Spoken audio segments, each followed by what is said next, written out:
Продолжуваме да го толкуваме апостолот. Денеска читавме од првото послание на апостол Павле до Коринтијаните, од првата глава, од 10 до 18 стих.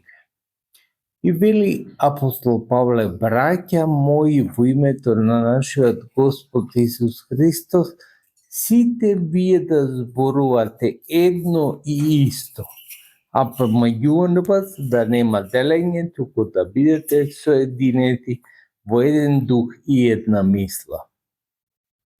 Како вели апостол Павле да бидеме папагали, сите да зборуваме едно и исто? Браќи и сестри, тука треба расудување. Апостолот не зборува секојдневниот говор, каде што имаме слобода да говориме за нашите искуства, туку за прашањата на верата.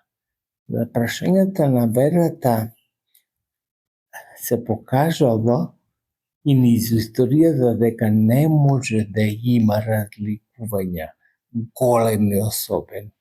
Големите разликувања доведоа до схизми во црквата. Ситуации во кои се одвојуваа некои цркви. Значи, затоа што не се зборуваше едно за верските прашања. Верските прашања не подлежат на лични расудувања во смисла. Тие се општи, дадени се од Бога и треба да ги откриваме.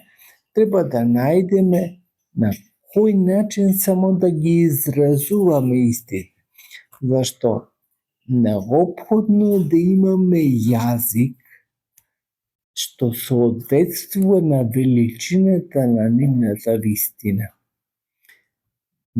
Затоа благословен јазик е елинскиот јазик, зашто сите овие форми на изразување на верата се на елински јазик. Ние словените имаме приемчивост по превод. Значи ги преведуваме вистините кои се дадени на верата од еврејски. Да речеме символот на верата. Символот на верата е на елински јазик, напишан, усвоен од Вселенските собори, а после преведуван на другите јазици. Затоа имаме и различни преводи. Некои се секако точни, некои не се, помалку се точни, но секогаш треба да се трудиме по однос на оригиналите разборуваме. Тоа сака да ни го кажи апостол Павле. Оти од домашните вели на Хлој чув, браќа мои, дека помеѓу вас имало карање.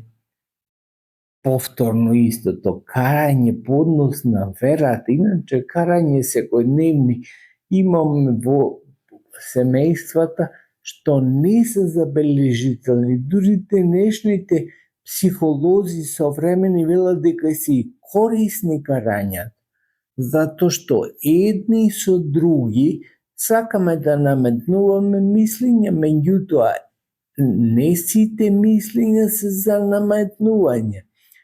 Низ кавгата во секојдневицата добиваме еден критериум што е добро и за нас и за другиот. Ама овие карања по однос на верата воопшто не се пожелни. Затоа се јавуваат, како што спомнав, схизми во црквата заради кавгите. Со римокатолиците се разделивме дури во 1954 година. Ама кавгите со римокатолиците почна уште во 9 век. Што значи долго траја кавгите и наеднаш кулминира после тоа во разделба или во схизма. Ова би го велам затоа што еден од вас вели јас сум Павлов, а друг Аполосов, а друг вели јас сум на Кифа, а друг јас Христов.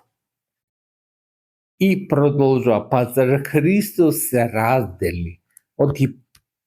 Дали Павле беше распнат или пак во името Павлово се крстивте? Што значи единството наше во црквата е пресудно. Да имаме единство значи да не се занесуваме по лажни учители, нека се тоа и апостоли, затоа тоа е апостол вели, па зарем во името Павлово се крстите, дали во името негово се крстите, или во името на Кифа, или во името на Апол, никој не се крсти, сите се крштеваме во името Христово. Христос не привлекува. Добриот учител го приведува народот кон Христа, не кон себе. Тука очигледно е дека има раздор на различни учители и промовираат одредени имиња кон нив да се приврзи народот. И тоа го има до ден денес. До ден денес се приврзува за одредени учители. Меѓутоа, апостолот Павле вели, немојте нити кон мене. Не се распна Павле за вас, се распна Христос за вас. И затоа во негово име се крштевате. Крстив ли јас, вели, фала му на Бога, понатаму во стиховите, вели, фала му на Бога што јас немам многу крстено, па да некој си мисли дека јас во името мое крштевам. Апостолите или ние владиците, свештениците, понатаму, крштеваме во името Христово. Никој не го прави или не треба да го прави во свое име. И затоа никој не треба околу себе да мисли дека тој е гуру, како што е она име од источните религии, и дека тој е учител и околу себе треба да ги врти своите ученици. Не, центар на нашето спасение е Христос. А ние само упатуваме, тоа сака да ни го каже апостол Павле. Ние упатуваме кон Христа. Тоа е секако најважната работа. Зато многу пати сум нагласувал и тоа дека работа и на лаиците е да упатуваат на Христа. Што значи не само ние владиците или свештениците, сите треба да бидеме проповедници на Христа. Некој може да слушне за Христа од лаик, од некој кој како не е повикан учител да биде, и пак да се крсти. Тоа не значи дека само ние владиците или свештениците ги привлекуваме луѓето кон крштение. Кажува после апостолот кој крстил кој дом, дека само домот Стефанин и не се сеќава дали крстил некој друг, зашто Христос вели не ме прати да крштевам, туку да го проповедам Евангелието. Не може некој или не треба некој да биде крштеван, а да нема појма за Евангелието. Затоа во постаро време возрастни се крштевале, затоа што потребно е да се познае вистината христијанска, да се прифати, па после да дојде крштението.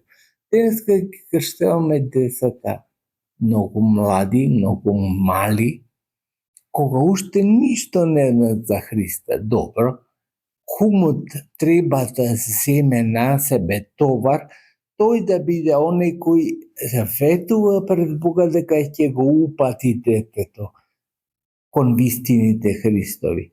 Но тоа, знаете, често пати, многу често, дури не се слушува. Кума доаѓа еднаш на крштевката и после не го гледа ни семејството, ни било кој. На тоа треба да внимаваме и затоа излегуваат генерации после што не си ја знаат верата. Верата треба да се упати човек уште пред крштевањето. Крштевката е потопување во гробот, односно во смртта Христова и воскреснување за живот вечен. Како некој ќе го прифати распетието или крстот Христов, ако претходно не знае за него и ако не ги знае придобивките. Обично луѓето сме навикнати да бегаме од тешкотиите во животот. Кога нешто тешко ни доаѓа, велиме, си помислуваме бар да избегаме што побрзо од таа тешкотија. И во последниот стих апостол велики словото за крстот е безумство на оние што гинат, а за нас кои се спасуваме сила Божја. Таа сила Божја треба да разбери човек уште пред крштевањето, дека тешкотиите или крстот, како скратено можеме да ги речеме во живот, се составен дел на животот на човек. Но кога ќе се прифати крстот, особено крстот Христов, тогаш животот постанува поука преку крстот. Тешкотиите кои ги доживуваме низ периодот на животот постануваат поука за нас. И ние стануваме не само помудри, туку многу важно поискусни во животот. Токму заради крстот. Крстот е основа и на крштението, затоа се вика и крштение. Ние во крстот Христов се крштеваме. Значи, свесни сме за тоа дека тешкоти и маки ќе доаѓаат низ животот, но сите тие работи Господ ќе ги промени на добро. И затоа не советува апостол Павле да го прифатиме крстот Христов. Крстот како свој, кога го прифатиме, кога не ропотаме, кога не се буниме, кога не велиме она позната реченица, зошто мене, зошто ова ми се случи. Па за да бидеш подобар ти се случи, човек. За да бидеш посовршен. Што е страшно дека ќе имаш тешкоти во животот? Страшно е. Ако мислиш дека тој ти завршува на 100 години. Не е страшно ако знаеш дека вечно живееш и 100 години голема работа и да имаш тешкоти. Па ќе имаш за другите, за цела друга вечност да имаш искуство што значи крстот. Браќа и сестри, милоста Божја да биде со вас, да ве чува, да ве храни во сите дни на вашиот живот. Помолитите на Светата Апостол Павле.